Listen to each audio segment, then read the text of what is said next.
Hi there, and welcome to our first book, our first reading for the Potato Reads.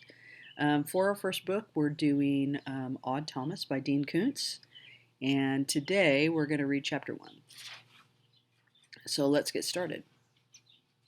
Epigraph. Hope requires the contender who sees no virtue in surrender. From the cradle to the bier, the heart must persevere. The Book of Counted Joys. Chapter 1. My name is Odd Thomas. Though in this age, when fame is the altar at which most people worship, I'm not sure why you should care who I am or that I exist. I am not a celebrity. I am not the child of a celebrity. I've never been married to, never been abused by, and never provided a kidney for transplantation into any celebrity. Furthermore, I have no desire to be a celebrity. In fact, I am such a non-entity by the standards of our culture that People magazine not only will never feature a piece about me, but might also reject my attempts to subscribe to their publication on the grounds that the black hole gravity of my non-celebrity is powerful enough to suck their entire enterprise into oblivion. I am 20 years old. To a world-wise adult, I am little more than a child. To any child, however, I'm old enough to be distrusted, to be excluded forever from the magical community of the short and beardless. Consequently, a demographics expert might conclude that my sole audience is other young men and women currently adrift between their 20th and 21st birthdays. In truth, I have nothing to say to that narrow audience. In my experience, I don't care about most of the things that other 20-year-old Americans care about, except survival, of course. I lead an unusual life. By this, I do not mean that my life is better than yours. I'm sure that your life is filled with as much happiness, charm, wonder, and abiding fear as anyone could wish. Like me, you are human, after all, and we know what a joy and terror that is. I mean only that my life is not typical. Peculiar things happen to me that don't happen to other people with regularity, if ever. For example, I would never have written this memoir if I had not been commanded to do so by a 400-pound man with 6 fingers on his left hand. His name is P. Oswald Boone. Everyone calls him Little Ozzie because his father, Big Ozzie, is still alive. Little Ozzie has a cat named Terrible Chester. He loves that cat. In fact, if Terrible Chester were to use up his 9th life under the heels of a Peterbilt, I'm afraid that Little Ozzie's big heart would not survive the loss. Personally, I do not have great affection for Terrible Chester because, for one thing, he has on several occasions peed on my shoes. His reason for doing so, as explained by Ozzie, seems credible, but I am not convinced of his truthfulness. I mean to say that I am suspicious of Terrible Chester's veracity, not Ozzie's. Besides, I simply cannot fully trust a cat who claims to be 58 years old. Although photographic evidence exists to support this claim, I persist in believing that it's bogus. For reasons that will become obvious, this manuscript cannot be published during my lifetime, and my effort will not be repaid with royalties while I'm alive. Little Ozzie suggests that I should leave my literary estate to the loving maintenance of Terrible Chester, who, according to him, will outlive all of us. I will choose another charity, one that has not peed on me. Anyway, I'm not writing this for money. I'm writing it to save my sanity and to discover if I can convince myself that my life has purpose and meaning enough to justify continued existence. Don't worry, these ramblings will not be insufferably gloomy. P. Oswald Boone has sternly instructed me to keep the tone light. If you don't keep it light, Ozzie said, I'll sit my 400-pound ass on you, and that's not the way you want to die. Ozzie is bragging. His ass, while grand enough, probably weighs no more than 150 pounds. The other 250 are distributed across the rest of his suffering skeleton. When at first I proved unable to keep the tone light, Ozzie suggested that I be an unreliable narrator. It worked for Agatha Christie in The Murder of Roger Ackroyd, he said. In that first-person mystery novel, the nice guy narrator turns out to be the murderer of Roger Ackroyd, a fact he conceals from the reader until the end. Understand I am not a murderer. I have done nothing evil that I am concealing from you. My unreliability as a narrator has to do largely with the tense of certain verbs. Don't worry about it. You'll know the truth soon enough. Anyway, I'm getting ahead of my story. Little Ozzy and Terrible Chester do not enter the picture until after the cow explodes. This story began on a Tuesday. For you, that is the day after Monday. For me, it is a day that, like the other 6, brims with the potential for mystery, adventure, and terror. You should not take this to mean that my life is romantic and magical. Too much mystery is merely an annoyance. Too much adventure is exhausting, and a little terror goes a long way. Without the help of an alarm clock, I woke that Tuesday morning at 5 from a dream about dead bowling alley employees. I never set the alarm because my internal clock is so reliable. If I wish to wake up promptly at 5, then before going to bed I tell myself 3 times that I must be awake sharply at 4:45. While reliable, my internal alarm clock for some reason runs 15 minutes slow. I learned this years ago and have adjusted to the problem. The dream about the dead bowling alley employees has troubled my sleep once or twice a month for 3 years. The details are not yet specific enough to act upon. I will have to wait and hope that clarification doesn't come to me too late. So I woke at 5, sat up in bed, and said, "Spare me that I may serve," which is the morning prayer that my Granny Sugars taught me to say when I was little. Pearl Sugars was my mother's mother. If she had been my father's mother, my name would be Odd Sugars, further complicating my life. Granny Sugars believed in bargaining with God. She called him that old rug merchant. Before every poker game, she promised God to spread his holy word or to share her good fortune with orphans in return for a few unbeatable hands. Throughout her life, winnings from card games remained a significant source of income. Being a hard-drinking woman with numerous interests in addition to poker, Granny Sugars didn't always spend as much time spreading God's word as she promised him she would. She believed that God expected to be conned more often than not, and that he would be a good sport about it. You can con God and get away with it, Granny said, if you do so with charm and wit. If you live your life with imagination and verve, God will play along just to see what outrageously entertaining thing you'll do next. He'll also cut you some slack if you're astonishingly stupid in an amusing fashion. Granny claimed that this explains why uncountable millions of breathtakingly stupid people get along just fine in life. Of course, in the process, you must never do harm to others in any serious way, or you'll cease to amuse him. Then payment comes due for the promises you didn't keep. In spite of drinking lumberjacks under the table, regularly winning at poker with stone-hearted psychopaths who didn't like to lose, driving fast cars with utter contempt for the laws of physics, but never while intoxicated, and eating a diet rich in pork fat, Granny Sugars died peacefully in her sleep at the age of 72. They found her with a nearly empty snifter of brandy on the nightstand, a book by her favorite novelist turned to the last page, and a smile on her face. Judging by all the available evidence, Granny and God understood each other pretty well. Pleased to be alive that Tuesday morning on the dark side of dawn, I switched on my nightstand lamp and surveyed the chamber that served as my bedroom, living room, kitchen, and dining room. I never get out of bed until I know who, if anyone, is waiting for me. If visitors either benign or malevolent had spent part of the night watching me sleep, they had not lingered for a breakfast chat. Sometimes simply getting from bed to bathroom can take the charm out of a new day. Only Elvis was there, wearing the lei of orchids, smiling and pointing one finger at me as if he were cocking a gun. Although I enjoy living above this particular 2-car garage, and though I find my quarters cozy, Architectural Digest will not be seeking an exclusive photo layout. If one of their glamour scouts saw my place, he'd probably note with disdain that the second word in the magazine's name is not, after all, indigestion. The life-size cardboard figure of Elvis, part of a theater lobby display promoting Blue Hawaii, was where I'd left it. Occasionally it moves, or is moved, during the night. I showered with peach-scented soup and peach shampoo, which were given to me by Stormy Llewellyn. Her real first name is Bronwyn, but she thinks that makes her sound like an elf. My real name actually is Odd. According to my mother, this is an uncorrected birth certificate error. Sometimes she says they intended to name me Todd.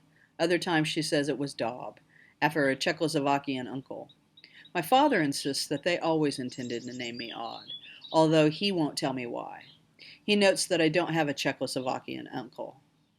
My mother vigorously asserts the existence of the uncle, though she refuses to explain why I've never met either him or her sister, Simri, to whom he is supposedly married. Although my father acknowledges the existence of Simri, he is adamant that she is never married. He says that she is a freak, but what he means by this I don't know, for he will say no more.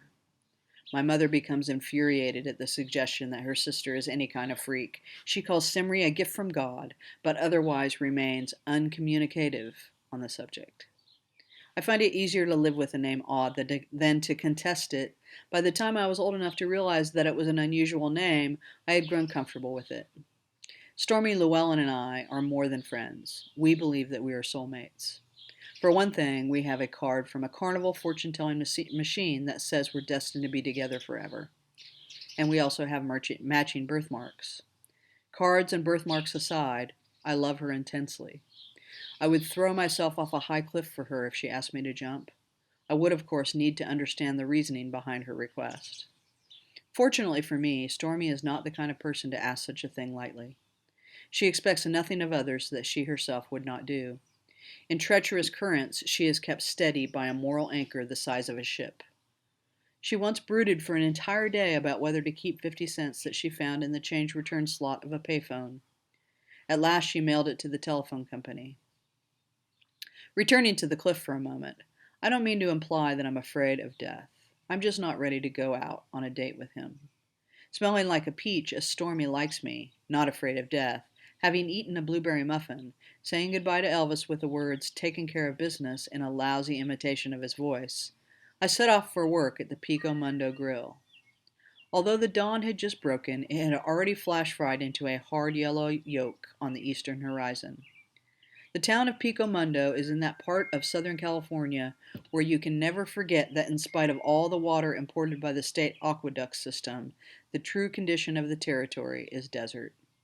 In March we bake. In August, which this was, we broil. The ocean lay so far to the west that it was no more real to us than the Sea of Tranquility, that vast dark plain on the face of the moon. Occasionally, when excavating for a new subdivision of tract homes on the outskirts of town, developers had struck rich veins of seashells in their deeper diggings. Once upon an ancient age, waves lapped these shores. If you put one of those shells to your ear, you will not hear the surf breaking, but only a dry, mournful wind, as if the shell has forgotten its origins. At the foot of the exterior steps that led down from my small apartment, in the early sun, Penny Callisto waited like a shell on a shore.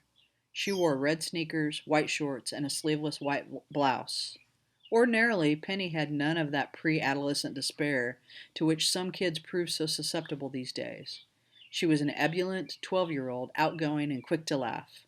This morning, however, she looked solemn. Her blue eyes darkened as does the sea under the passage of a cloud. I glanced toward the house 50 feet away, where my landlady, Rosalia Sanchez, would be expecting me at any minute to confirm that she had not disappeared during the night. The sight of herself in a mirror was never sufficient to put her fear to rest. Without a word, Penny turned away from the stairs. She walked toward the front of the property. Like a pair of looms using sunshine and their own silhouettes, two enormous California live oaks wove veils of gold and purple, which they flung across the driveway. Penny appeared to shimmer and to darkle as she passed through this intricate lace of light and shade. A black mantilla of shadow dimmed the luster of her blonde hair, its elaborate pattern changing as she moved. Afraid of losing her, I hurried down the last of the steps and followed the girl. Mrs. Sanchez would have to wait and worry. Penny led me past the house, off the driveway, to a bird bath on the front lawn. Around the base of the pedestal that supported the basin, Rosalia Sanchez had arranged a collection of dozens of the seashells, all shapes and sizes, that had been scooped from the hills of Pico Mundo. Penny stooped, selected a specimen about the size of an orange, stood once more, and held it out to me. The architecture resembled that of a conch. The rough exterior was brown and white, the polished interior shone pearly pink. Cupping her right hand as though she still held the shell, Penny brought it to her ear. She cocked her head to listen, thus indicating what she wanted me to do. When I put the shell to my ear, I did not hear the sea. Neither did I hear the melancholy desert wind that I mentioned previously. Instead, from the shell came the rough breathing of a beast, the urgent rhythm of a cruel need, the grunt of mad desire. Here in the summer desert, winter found my blood. When she saw from my expression that I had heard what she wished me to hear, Penny crossed the lawn to the public sidewalk. She stood at the curb, gazing toward the west end of Marigold Lane. I dropped the shell, went to her side, and waited with her. Evil was coming. I wonder whose face it would be wearing. Old Indian laurels line this street. Their great gnarled surface roots have in places cracked and buckled the concrete walkway. Not a whisper of air moved through the trees. The morning lay as uncannily still as dawn on Judgment Day. One breath before the sky would crack open. Like Mrs. Sanchez's place, most houses in this neighborhood are Victorian in style, with varying degrees of gingerbread. When Pico Mundo was founded in 1900, many residents were immigrants from the East Coast, and they preferred architectures better suited to that distant, colder, damper shore. Perhaps they thought they could bring to this valley only those things they loved, leaving behind all the ugliness. We are not, however, a species that can choose the baggage with which it must travel. In spite of our best intentions, we always find that we have brought along a suitcase or two of darkness and misery. For half a minute, the only movement was that of a hawk gliding high above, glimpsed between laurel branches. The hawk and I were hunters this morning. Penny Callisto must have sensed my fear. She took my right hand in her left. I was grateful for this kindness. Her grip proved firm, and her hand did not feel cold. I drew courage from her strong spirit. Because the car was idling in gear, rolling at just a few miles per hour, I didn't hear anything until it turned the corner. When I recognized the vehicle, I knew a sadness equal to my fear. This 1968 Pontiac Firebird 400 had been restored with loving care. The two-door, midnight blue convertible appeared to glide toward us with all tires a fraction of an inch off the pavement, shimmering like a mirage in the morning heat. Harlow Landerson and I had been in the same high school class. During his junior and senior years, Harlow rebuilt his car from the axles up until it looked as cherry as it had in the autumn of '67, when it had first stood on a showroom floor. Self-effacing, somewhat shy, Harlow had not labored on the car with the hope either that it would be a babe magnet or that those who thought of him as tepid would suddenly think he was cool enough to freeze the mercury in a thermometer. He'd had no social ambitions. He had suffered no illusions about his chances of ever rising above the lower ranks of the high school caste system. With a 335 horsepower V8 engine, the Firebird could sprint from 0 to 60 miles per hour in under 8 seconds. Yet Harlow wasn't a street racer. He took no special pride in having the wheels of fury. He devoted much time, labor, and money to the Firebird because the beauty of its design and function enchanted him. This was a labor of the heart, a passion almost spiritual in its purity and intensity. I sometimes thought the Pontiac figured so large in Harlow's life because he had no one to whom he could give the love that he lavished on that car. His mom died when he was 6. His dad was a mean drunk. A car can't return the love you give it, but if you're lonely enough, maybe the sparkle of the chrome, the luster of the paint, and the purr of the engine can be mistaken for affection. Harlow and I hadn't been buddies, just friendly.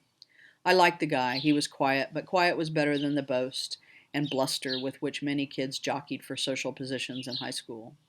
With Penny Callisto still at my side, I raised my left hand and waved at Harlow. Since high school, he'd worked hard. 9 to 5, he unloaded trucks at Superfood and moved stock from storeroom to shelves. Before that, beginning at 4 a.m., he dropped hundreds of newspapers at homes on the east side of Pico Mundo. Once each week, he also delivered to every house a plastic bag full of advertising flyers and discount coupon books. This morning, he distributed only newspapers, tossing them with a snap of the wrist as though they were boomerangs. Each folded and bagged copy of the Tuesday edition of the Maravilla County Times spun through the air and landed with a soft thwop on a driveway or front walk, precisely where the subscriber preferred to have it. Harlow was working the far side of the street. When he reached the house opposite me, he braked the coasting Pontiac to a stop. Penny and I crossed to the car, and Harlow said, "Good morning, Aude. How are you this fine day?" "Bleak," I replied. sad, confused. He frowned with concern. What's wrong? Anything I can do? Something you've already done, I said.